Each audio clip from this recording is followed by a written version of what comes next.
So alam din pala ni King Saul na talagang ang vow between sa Panginoon sa kanya is sobrang sacred. But the people intervened. Result, his rash word brought trouble and almost cost his son's life, showing foolish vows can't honor God. So ganun ka, hindi yung mga mas po dito isang example tungkol kay Jephthah. Ito yung isang sobrang sobrang napakalungkot na istorya. Sinasabi po dito na Jephthah vowed that if God gave him victory, he would sacrifice the first thing that came out in his house.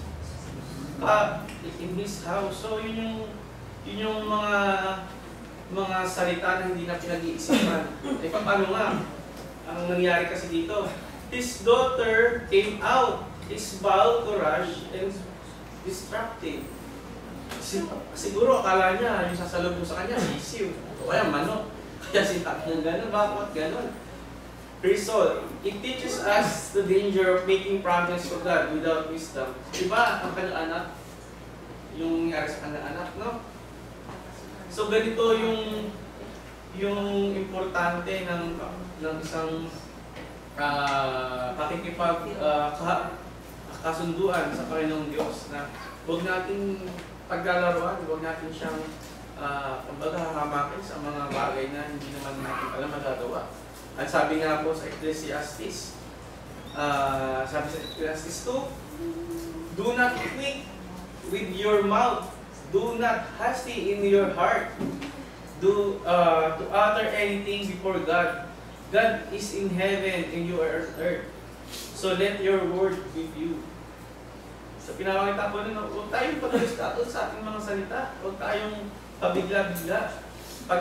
Pag-isipan natin mabuti yung mga lumalabas sa ating bibig sapagkat ang nangyayari nga po, kung ano natin sa Ecclesiastes, verse 6 yata, verse 6, verse 6, yan. Conclusion. Not every word be careful, faithful, and honoring God, so that your speech reflects wisdom and obedience rather than foolishness. Sabi nga po doon, this call us to pause and think before we speak. So, bago labas na ating salita, pag-isipan muna natin mabuti. Kasi nga po,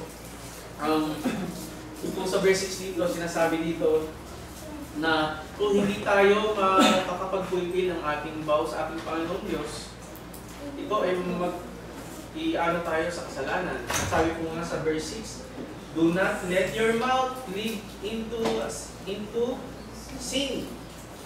No? And do not protest to temple messenger, my vow was a mistake. Why should God be angry? And what you say and destroy the work of your hands. So, may mga consequences tayo sa mga po natin, sa mga salita na binibitawan natin, lalong-lalo na sa Panginoong Diyos. At ating i-practice, huwag kayong magpa-promise sa bawat isa na hindi naman pala natin gagawin. Lalong-lalo na sa mga anak natin. Sabi ng anak natin, nanay, tatay, let's play. Tayo maglaro, tapos sasabihin mo, magpa-promise ka, mamaya. Pero hindi mo pala mga tusunod, no? So, yun yung mga time na hindi dapat natin sinasana yung ating sarili na hindi tayo makikip ng promise. Kasi hindi lang tayo yung, tulad nun nga sa mga kids, dapat pinupulfill talaga natin. At lalong-lalo na, ipupulfill natin yung promise natin sa Panginoong Diyos. At sana po sa mixing message na to, may natutunan po yung bawat isa na huwag nating basta-basta magbitaw ng mga salita. Think twice, di ba? Hanggang ilang ulit tayong isip sa mga lumalabas sa atin at lalo-lalo sa mga promise and vows natin. Thank you po mga kapatid. Dadako na po tayo sa sentro ng ating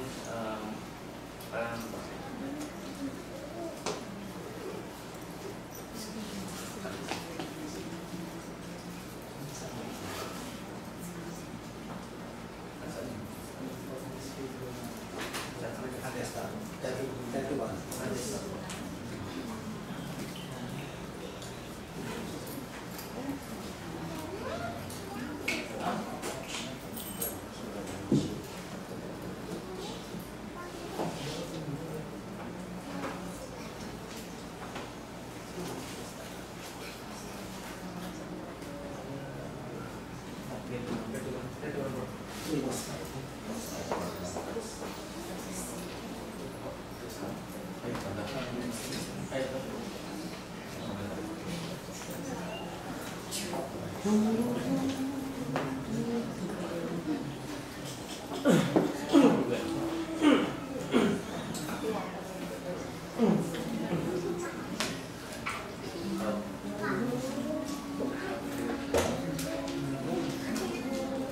mga kapatid natin pong awitin,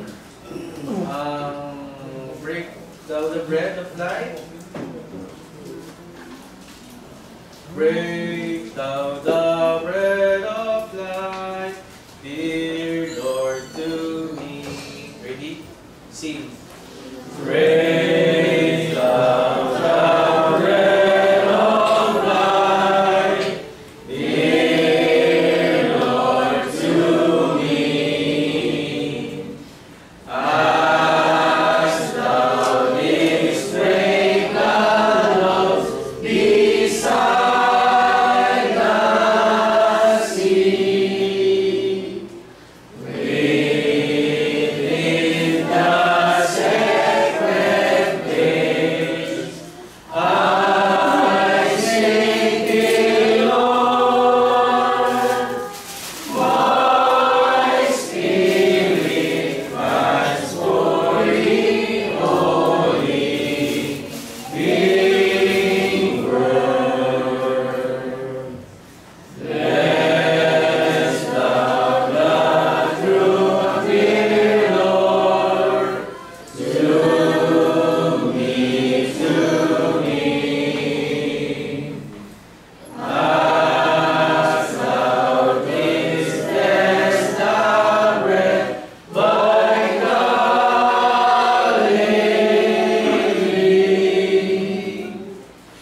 then shall all our days cease. All fingers fall, and I shall find my peace, my all in all.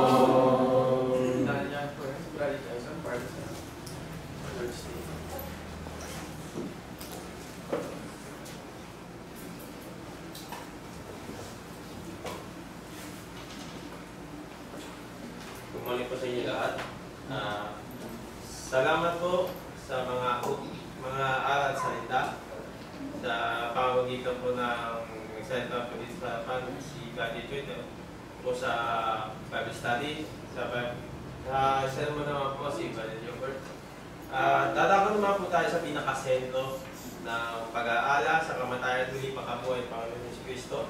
Babasahin ko po dito po sa ilang talata dito po sa Banal na Kasulatan, dito po sa book of 1 Corinthians chapter 11 verses 23 hanggang 29. Ito po ang nasusulat at sinasabi, sapagkat tinatanggap ko sa Panginoon ang binibigay ko naman sa inyo, na ang Panginoon Jesus nang gabi siya'y ipinagkalulo ay dumapot ng tinapay, at nang siya'y makapagpasalamat ay kanyang pinagputol-putol at sinabi, ito ang aking katawan na pinagputol-putol dahil sa inyo. Gawin ninyo ito sa pag-aala sa akin. At yun hindi naman hinawakan ng saro pagkatapos na makahapon na sinasabi, ang sarang ito'y siya'y bagong tipan na aking dugo. Gawin ninyo ito sa tuwing kayo magsisino sa pag-aala sa akin. Sapagkat tuwing kainin ninyo ang tinapay na ito at inuman ninyo ang salo, ay iniahayag ninyo ang pagkamatay ng Panginoon hanggang sa dumating siya. Kaya't ang sino mang kumain ng tinapay o inunom sa salo ng Panginoon na hindi nararapat ay magkakasala sa katawan at dugo ng Panginoon.